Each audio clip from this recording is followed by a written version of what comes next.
देना चाहेंगे। और पूरा देश की वो सेना, वो सैनिक उनके चरणों में नतमस्तक है। उनके चरणों में पूरा देश नतमस्तक है।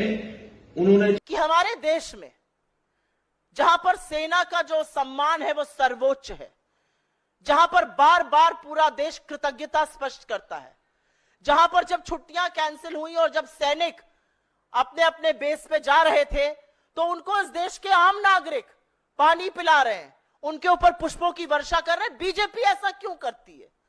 बार बार ऐसा क्यों करती है? जिस ऑफिसर को देख के इस देश की आधी आबादी और बाकी सब लोगों का सीना गर्व से तन जाता है, उसके लिए इतनी नीच बात क्यों कहते हैं बीजेपी के लोग? जिस सेना के चलते हमारा गर्व से सिर ऊंचा रहता है, हमारा इकबाल बुलंद रहता है, उस सेना को कहना कि वो चरण में नतमस्तक है मोदी जी के, ऐसा वो क्यों करते हैं? क्योंकि बीजेपी की रगों में बलिदान का नहीं, मुखबिरी का खून है। क्योंकि बीजेपी बार बार सेना का अपमान इसलिए करती है क्योंकि बीजेपी ने आजादी के आंदोलन में कोई भूमिका नहीं निभाई थी, कोई बलिदान नहीं दिया था। बीजेपी ऐसा इसलिए करती है क्योंकि उन्होंने मोदी जी से सीखा है।